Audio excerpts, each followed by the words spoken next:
స్వర్గీయ నందమూరి తారక రామారావు గారు తెలుగువారందరి హృదయాల్లో ఒక చాలా ముఖ్యమైన ముద్ర వేశారండి. ఆయన లైఫ్ని డాక్యుమెంట్ చేస్తూ ఈ ఎన్టీఆర్ మ్యూజియం ద్వారా మేము అందరికీ ఎఫెక్టివ్గా పాజిటివ్గా కమ్యూనికేట్ చేయాలని నిశ్చయించుకున్నాము. ఈ మ్యూజియం ఇక్కడ విజయవాడలో చాలా అందంగా వచ్చిందండి. ఆయన తెలుగు జాతికి, తెలుగు భాషకి, తెలుగు వారందరికీ ఎంత కష్టపడ్డారో ఈ మ్యూజియం ద్వారా తెలుస్తుంది. ఈ మ్యూజియంని ఇంత సక్సెస్ చేసిన ఎన్టీఆర్ ట్రస్ట్ టీం అందరికీ, అదే కాకుండా వాలంటీర్స్కి, ఈ డాక్యుమెంట్స్ అయితే వీడియోసు, ఫొటోసు అటువంటివి ఏవేవి ఉన్నాయో అవన్నీ కాంట్రిబ్యూట్ చేసిన వాళ్ళందరికీ నా ధన్యవాదాలు తెలుపుకుంటున్నాను. అదే కాకుండా ఎన్టీఆర్ ట్రస్ట్ ద్వారా ఫ్యూచర్లో ఒక పెద్ద ఎన్టీఆర్ మ్యూజియం, మెమోరియల్ మ్యూజియం అని స్టార్ట్ చేయాలని అనుకుంటున్నామండి. దీనికోసం ఫ్యూచర్లో మీ అందరికీ నేను చేసే రిక్వెస్ట్ ఏంటంటే, మీ దగ్గర ఎన్టీఆర్ గారి వీడియోసు, లెటర్సు, డాక్యుమెంట్స్ ఎటువంటి ఉన్నాయన్నా కూడా మీరు డెఫినెట్గా మాకు కాంట్రిబ్యూట్ చేయాలండి.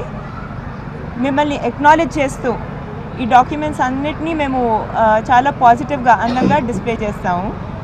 దీని ద్వారా తెలుగువారు అందరినీ మేము చాలా ఇన్స్పైర్ చేసి వాళ్ళకి ఎన్టీఆర్ గారు చేసిన కాంట్రిబ్యూషన్, తెలుగు జాతి హిస్టరీ, కల్చర్ గురించి మేము చెప్పడం జరుగుతుంది.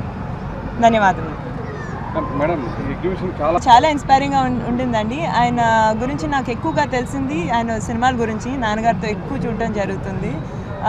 కానీ ఆయన పొలిటికల్ లైఫ్ గురించి, ఆయన ఎంత కష్టపడ్డారు, ఎక్కడి నుంచి వచ్చారో, తెలుగు జాతికి ఇంత కాంట్రిబ్యూషన్ ఎందుకు చేశారో, వాటన్నిటికీ మీనింగ్ ఇప్పుడు ఇవాళ నాకు తెలిసిందండి. సో డెఫినెట్గా I'm feeling very good about it.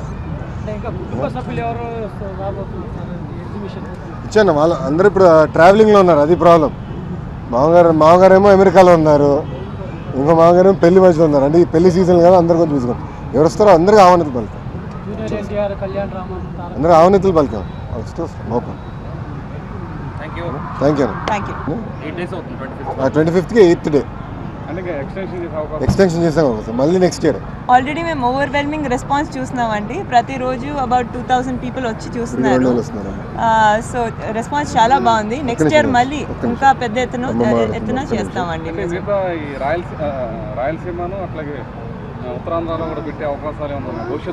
అంటే ఇది మూవింగ్ ఎగ్జిబిట్ అంటే ఎలా మ్యూజియం ఎలా ఉండాలి, ఏమేమి ఉంటే బాగుంటుందని ఒక ఆలోచన, ప్రజలు ఇచ్చే ఫీడ్బ్యాక్ బట్టి కూడా ఫైన్ ట్యూన్ చేసుకున్నాం.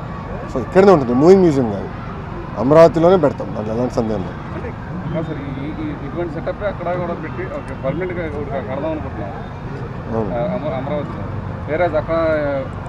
మూవింగ్ చేస్తే ఇంపాక్ట్ రాదు, మూవింగ్ మ్యూజియం చేస్తే ఇంపాక్ట్ అనేది రాదు, ఒక్క స్థానంలోనే చేయాలి. సో మూవింగ్ అనేది ఆలోచన ప్రస్తుతం చాలామంది కోరుతున్నారు, కానీ అది కొంచెం ప్రాక్టికల్ అవుతుంది. అందుకే అదే కాకుండా ఇది జస్ట్ మ్యూజియంగా కాకుండా దాన్ని ఒక సెంటర్ ఆఫ్ ఆర్ట్స్ లాగా ఎస్టాబ్లిష్ చేయడం జరుగుతుందండి. అలాంటి ఇన్ఫ్రాస్ట్రక్చర్ ఉండాలంటే ఒకే ప్లేస్లో ఉంటే మోస్ట్ ఎఫెక్టివ్గా ఉంటుంది.